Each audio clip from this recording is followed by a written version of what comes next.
Kompas Petang kami lanjutkan bersama saya Maido Pelfrina. Saudara, milisi Hizbullah di Lebanon meluncurkan serangan ke pasukan Israel di kota Kiryat Shmona.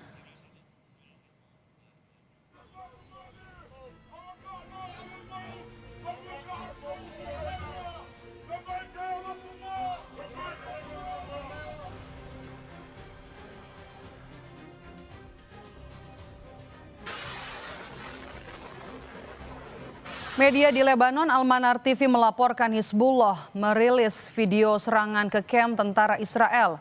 Hizbullah menghujani posisi IDF di area permukiman di Kiryat Shmona dengan rentetan roket, bahkan dilaporkan berhasil menembus pertahanan udara.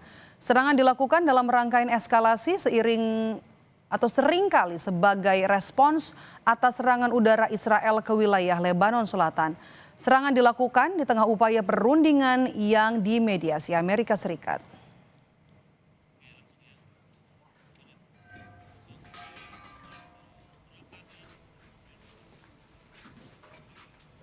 Sementara itu, serangan drone Hizbullah juga diluncurkan ke pangkalan militer Israel Givat Olga. Pangkalan militer itu berada di sebelah barat kota Hadera yang diduduki Israel.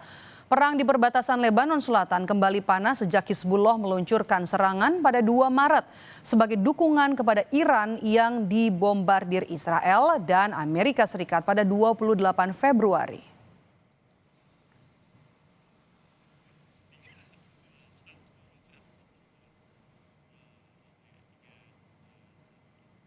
Dalam pertemuan bersama anggota parlemen Turki, Presiden Recep Tayyip Erdogan mengakui pembicaraan antara Amerika Serikat dan Iran menemui jalan buntu. Namun Erdogan bersikeras dialog harus berlanjut agar tercapai kesepakatan. Erdogan juga memperingatkan Israel agar tidak merusak gencatan senjata dengan melakukan sabotase. Önce söylediğim gibi sıkılı yumruklarla müzakere olmaz. Söz yerine tekrar silahların konuşmasına müsaade edilmemelidir. Ateşkesle aralanan fırsat penceresi sonuna kadar değerlendirilmelidir. Bilhassa ateşkesten hiç hoşnut olmadığı bilinen İsrail hükümetinin süreci kundaklamasına izin verilmemelidir.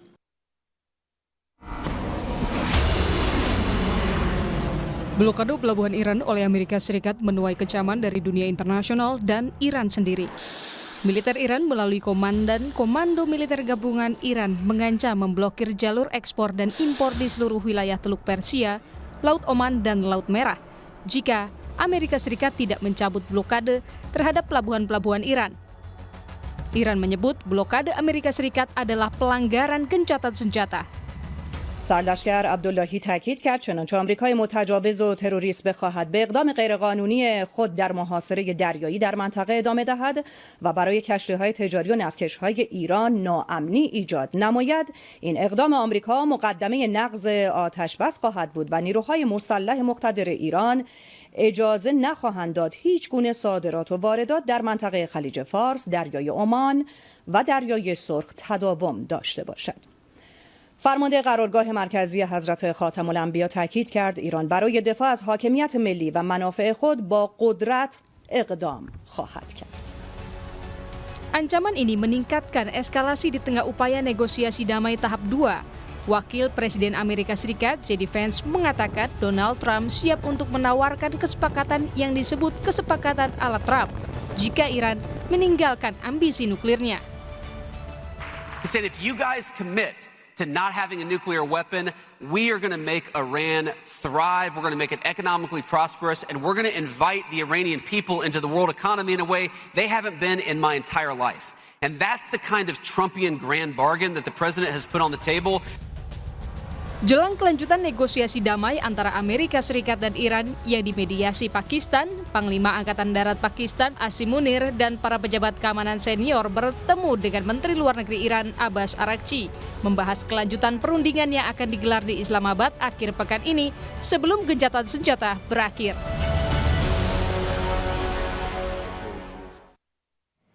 Saudara, di tengah upaya negosiasi dan gencatan senjata dengan Amerika Serikat, Iran mengancam memblokir jalur ekspor dan impor di seluruh wilayah Teluk Persia, Laut Oman dan juga Laut Merah jika Amerika Serikat tidak mencabut blokade terhadap pelabuhan-pelabuhan Iran. Lalu bagaimana membaca kekuatan militer Iran dan juga siapa yang kemudian akan diuntungkan dan dirugikan dari blokade ini? Kita bahas petang ini bersama dengan Sekjen IKAL Strategic Center Laksda Purnawirawan Surya Wiranto dan juga pakar Timur Tengah Nasir Tamara. Selamat petang Bapak-Bapak dengan Maidop. Ya, Maidop. Oke. Halo, Maidop. Terima kasih. Saya mau ke Pak Surya terlebih dahulu. Pak Surya, kalau misalnya kita bisa lihat dari ancaman ini, seberapa kuat kemudian angkatan lautnya Iran, seberapa kuat juga kapal perang dan juga milisi pro-Iran untuk bisa memblokade Laut Merah? Ya, baik, Mbak. Jadi publik itu biasanya melihat kekuatan itu lihat cara nyata ya. Kayak Amerika, wah hebat sekali punya kapal induk banyak, punya kapal tempur, pesawat tempur dan sebagainya. Dibandingkan Iran ya, jauh sekali. Cuman medannya, lokus daripada operasional itu atau titer daripada pertempuran itu kan tidak di laut lepas. Tapi di selat sempit ya, Selat Hormuz ya, antara Teluk Oman dan Teluk Persia. Nah, apakah kekuatan Amerika yang demikian besar itu mampu menanggulangi kekuatan Iran yang menurut Amerika itu gampang dihancurkan ya. Bahkan awal-awalnya 4 hari dihancurkan. Ini sudah 2 minggu lebih ya. Nah, di situ terbukti bahwa walaupun kekuatan besar, tapi medan tempurnya itu beda. Ya, Iran sendiri, ya itu asimetris dia menggunakan peperangan asimetris ya, termasuk economic warfare dan juga geography warfare ya, dengan dia menutup Selat Hormuz tersebut. Dia menutup Selat Hormuz dengan ranjauan ya. Kemudian sepanjang pantainya itu ditaruh meriam pantai, ditaruh peluru kendali baik jarak dekat, jarak sedang ya, termasuk jarak jauh ya. Kemarin bisa ditembakkan sampai ke Diego Garcia misalnya. Ya, belum lagi kapal patrolinya dia yang high speed ya, kecepatannya lebih kurang 120-an nautical mile per jam ya. Itu membawa peluru kendali anti surface, anti kapal permukaan ya. Bisa dibayangkan dia sudah terlatih sekian puluh tahun di wilayah itu melawan Amerika yang walaupun besar ya, dia baru datang ke sana ya. Dia berada di sisi sebelah timur ya, di Teluk Oman. Oke. Ya katanya dia mau melewati, menguasai Selat Hormuz, mau menetralisir ranjau yang ada sana. Nah, ini kita menjadi big question ya bagi orang yang paham. Pak Surya, ini kan ancaman baru ya begitu ya untuk Laut Merah, kemudian juga untuk Teluk Persia. Apakah kemudian ini Iran mampu mengganggu perairan tersebut? Ya, saya kira mampu, Mbak. Karena dia justru menjaga asimetris itu, Mbak. Dia dengan kekuatan kecil, tetapi dia menggunakan teknologi baru ya, dan memanfaatkan geografinya gitu ya. Kalau sekarang itu dia sudah menutup Selat Hormuz, yang mengakibatkan perekonomian dunia itu langsung anjlok ya. Nah, di Laut Merah ya, atau di Bab el Mandeb itu kekuatan Houthi nanti, kekuatan multiplier dia yang akan bermain di situ. Milisi pro-Iran ya? Iya, milisi pro-Iran. Kita bayangin kalau dua-dua selat ini ditutup ya, selesai ekonomi dunia ya. Kapal-kapal itu akan berlayar turun ke bawah, di bawah selatan daripada Afrika, baru naik lagi. Itu bedanya bisa 14 hari ya, berarti cost-nya akan bertambah tinggi. Jadi sangat strategis ini posisi Iran ini, baik di Hormuz maupun di Bab el Mandeb gitu, Mbak. Oke, saya mau ke Pak Nasir. Pak Nasir, soal ancaman yang diberikan oleh Iran untuk memblokir 3 perairan ini, apakah kemudian ini akan merugikan Iran dalam diplomasi nanti? Ini kan bukan pertama kalinya peristiwa ini terjadi. Pada waktu melawan Irak tahun 95 sampai 88, pertempuran itu banyak di Selat Hormuz. Dan Laut Merah itu agak jauh ya, di seberang Peninsula Arab ya. Jadi fokus kita di Hormuz. Dan di situ memang terjadi perang tanker. Jadi tanker-tanker yang lewat itu harus dikawal. Kalau tidak dikawal, dia akan dihancurkan oleh meriam-meriam atau misil dari Iran. Sebagai sebuah contoh ya, bahwa di tahun 86 itu ada 106 tanker yang rusak, dihancurkan. Lalu tahun berikutnya lebih banyak lagi, 1,5 kali, yaitu 178 tanker yang dirusak, hancur. Baru tahun 1988 lebih berkurang. Irak sendiri pernah menyerang 10 kali pulau yang menjadi tempat depot penyimpanan minyaknya Iran di Pulau Kark, yang baru-baru ini diserang oleh Israel. Jadi buat Iran yang sudah menguasai Selat Hormuz 5.000 tahun sejak negara itu berdiri ya, Selat Hormuz itu kayak tempat main mereka. Dan kita harus lihat posisi Selat Hormuz itu dimulai dari mana. Di sebelah barat itu ada Kuwait. Di ujungnya Selat Hormuz itu ada Bandar Abbas, pelabuhan Iran. Dan kita harus tahu, kita bandingkan dengan Indonesia. Yang paling dekat jarak antara satu tepi Iran dan tepi GCC adalah 55 km aja. Jadi dengan jarak antara Jakarta dengan Bogor. Itu kan artinya sempit sekali. Yang paling jauh itu cuma 95 km. Oke. Jadi artinya selatan itu dekat dengan misil-misil sederhana, dengan drone-drone sederhana, dengan meriam gitu, itu udah bisa kena itu semua. Kalau kapal Amerika terus saja berlabuh sambil mengancam di luar Teluk Oman, ya itu juga bisa jadi sasaran yang tidak begitu susah buat Iran. Oke.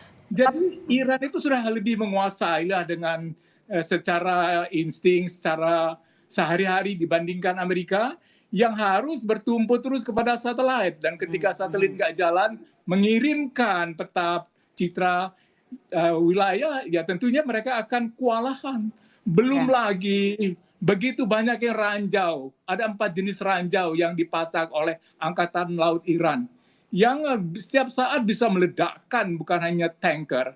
Tapi kalau tanker-tanker ini ledakkan, suplai minyak di dunia yang 20% berada dari Teluk Hormuz ini akan berkurang. Artinya minyak hanya 80% lagi yang ada. Kenaikan itu bisa dirasakan seluruh dunia. Apalagi di kita yang masih impor dari Timur Tengah. Oke, maaf saya potong Pak Nasir. Pak Nasir, kalau kita lihat ini ada ancaman baru yang disampaikan oleh Iran kemudian begitu. Sikap Iran yang tetap melawan Amerika Serikat di tengah upaya negosiasi, ini apakah kemudian yang bisa kita baca motif Iran melawan ini kemudian apa? Apa yang Iran tidak percaya terhadap negosiasi tahap 2? Amerika itu kan sudah berkali-kali mengecewakan Iran. Misalnya, uang Iran yang di-frozen, dibekukan oleh di bank-bank Amerika dan sekutu-sekutunya, itu nggak pernah dikembalikan. Begitu dikembalikan, yang jumlahnya triliunan dolar itu nggak bisa diambil oleh Iran. Dan dijanjikan nanti Iran akan makmur seperti di Amerika Serikat, seperti negara-negara lainnya itu kan baru hanya janji sebelum mereka melakukan perdamaian kan gitu. Jadi Iran berada dalam tekanan dengan godaan dan juga ancaman sekaligus supaya mereka menuruti apa maunya Amerika. Tapi buat Iran, kepercayaan terhadap Amerika itu sudah sangat tipis. Jadi berat di sini. Sebab Iran dengan kekuatannya itu yang dibilang oleh Trump sudah obliterated, sudah dihancurkan. Kemarin masih bisa menjatuhkan F-15 gitu kan. Jadi artinya mereka sesudah 47 hari pun perang, mereka tetap aja kuat. Kenapa itu? Karena mereka mempunyai sekutu yang besar namanya Tiongkok dan Rusia. Tiongkok sebagai klien dari mitra dari Iran dalam minyak-minyaknya. Rusia yang sudah sama-sama berperang melawan Ukraina. Drone-nya Rusia itu dibuat di Iran sebelum dipakai, ditiru, dipakai melawan Ukraina oleh Rusia. Disempurnakan oleh Rusia.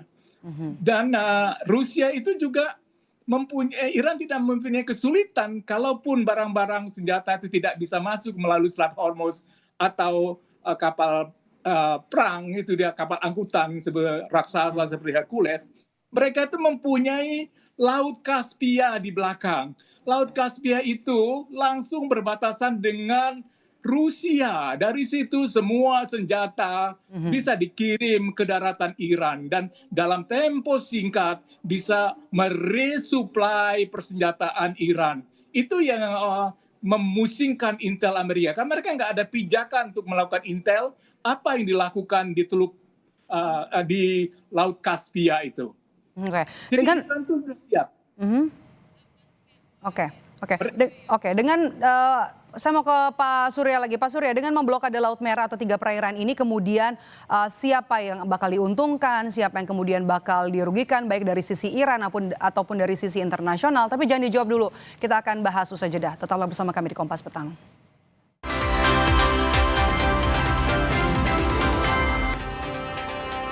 Saudara, serangan yang diduga dilakukan oleh kelompok Hizbullah juga menyasar sejumlah kendaraan militer milik Israel di kota Al-Bayada, Lebanon Selatan. Serangan yang menggunakan drone dan roket ini menyasar sejumlah lokasi keberadaan tentara Israel di Lebanon Selatan. Video yang dirilis oleh media Lebanon, Al-Manar ini masih belum mendapat tanggapan dari militer Israel.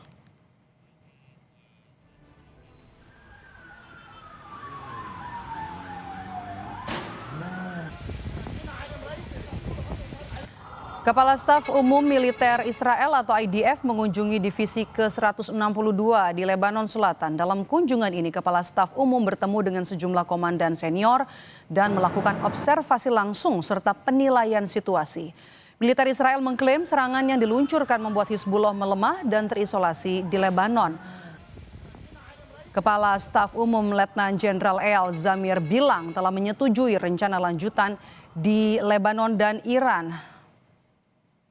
Letnan Jenderal Eyal Zamir juga menginstruksikan seluruh wilayah Lebanon Selatan hingga Sungai Litani jadi zona terlarang bagi Hizbullah.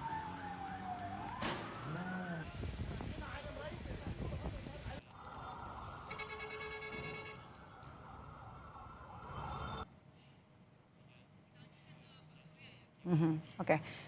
Saya mau lanjutkan ke Pak Surya. Tadi kita sebelum jeda membahas soal blokade 3 perairan, blokade Laut Merah. Kemudian siapa yang diuntungkan, siapa yang dirugikan baik dari sisi Iran dan juga dari internasional?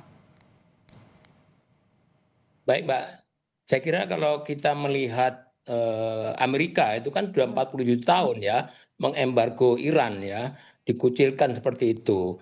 Tanpa dia tahu Iran tuh berbuat apa atau menyiapkan apa gitu ya untuk sewaktu-waktu dia bisa melawan Amerika dan sekutunya. Dan Amerika dan sekutunya begitu surprise, kaget gitu ya. Ternyata Iran tuh wah kemampuannya luar biasa ya. Dia tidak bisa mengimbangi perang konvensional melawan persenjataan darat, laut, udaranya Amerika. Tapi dia menyiapkan perang proksi ya, asimetris. Dia dengan menggunakan ranjau misalnya, menggunakan drone-drone yang murah, dia mampu menembak pesawat tempur misalnya. Dia mampu menembak kapal induk misalnya, dan lain-lain ya. Hal tersebut yang menyebabkan Amerika itu mau mendaratkan pasukannya, apakah darat atau marinir, ya sampai sekarang belum.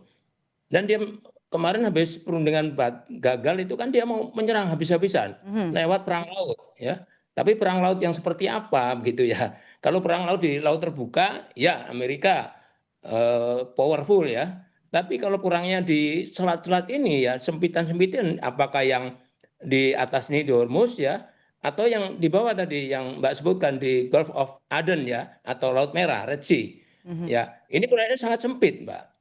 Nah, yang ada di situ selain tentaranya Iran ya, ada oposisi lainnya yang mengikuti. Contohnya yang di Gulf of Aden ini kan Laut Merah itu Houthi ya, yang sudah siap. Tadi Bapak itu menyebutkan bahwa sudah banyak tindakan-tindakan militer yang dilakukan sana. Jadi yang paling diuntungkan ini melihat geografik ini adalah Iran ya. Jadi Iran itu asymmetric warfare salah satunya dengan economic warfare ya. Ya buktinya menahan kapal-kapal keluar masuk Hormuz, perekonomian dunia langsung anjlok ya. Oke. Nah, kemudian dia juga geographic warfare tadi ya, situ ya, menahan itu. Dan ini kalau akan dikembangkan lagi ke Laut Merah ya, Gulf of Aden, kita bisa bayangkan kapal-kapal itu nanti mau ke daerah Teluk untuk ngambil minyak, itu dia akan turun lewat bawah ya, bawah Afrika ini.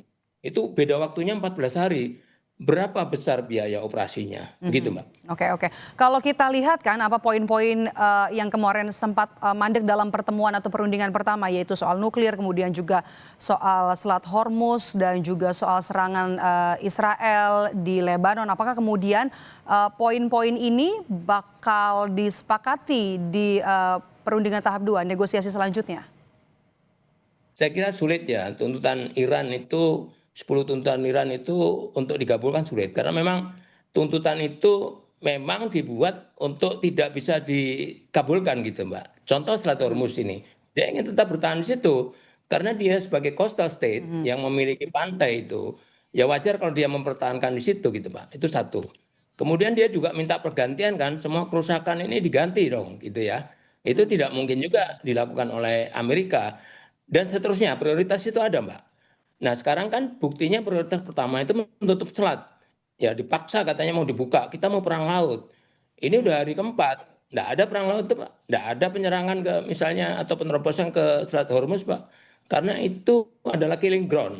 Ya, killing ground bagi unsur apapun yang akan masuk ke sana gitu Mbak. Karena selatnya sempit ya, tadi udah sebutkan lebih kurang 50 km seperti itu Mbak. Jadi kapal-kapal Amerika ini blokadenya itu justru di sebelah timur ya, di Teluk Omannya. Dia nggak akan berani breakthrough ke arah Hormuz, Mbak. Oke, pertanyaan sama ke Pak Nasir, kemudian apa yang jadi ditawarkan Iran dan Amerika Serikat agar bisa mencapai perdamaian? Karena perang juga sudah terjadi cukup lama, Pak Nasir. Ganti rugi dari semua kerusakan itu. Karena saya lihat foto kerusakan itu luar biasa. Dan itu Amerika harus mengeluarkan uang yang banyak sekali, begitu juga Israel. Itu harga mati. Kemudian juga perjanjian bahwa Amerika Serikat dan Israel tidak akan pernah menyerang Iran lagi. Itu sangat penting. Dan namun yang menjadi masalah dalam setiap perjanjian, apakah perjanjian itu akan ditepati? Apakah tidak akan dilanggar? Kayak gitu kan?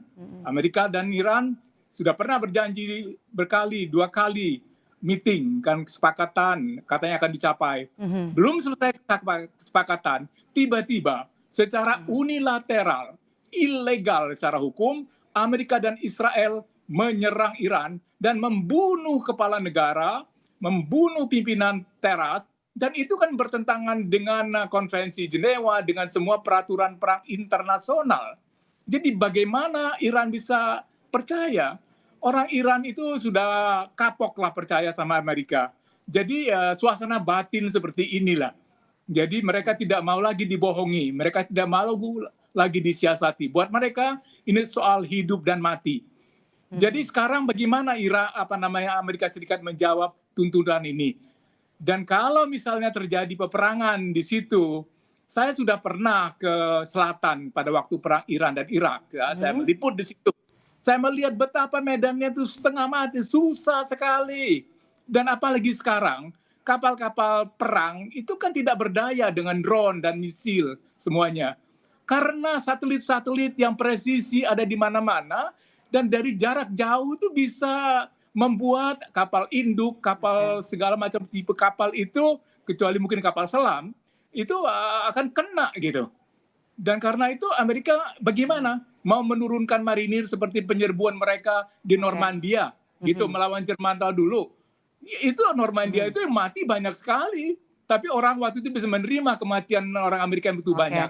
Tapi sekarang ini, public opinion di Amerika tidak bisa menerima kalau ada kematian. Karena janji Trump bahwa perang ini clean katanya, tidak ada yang mati dan segera pulang.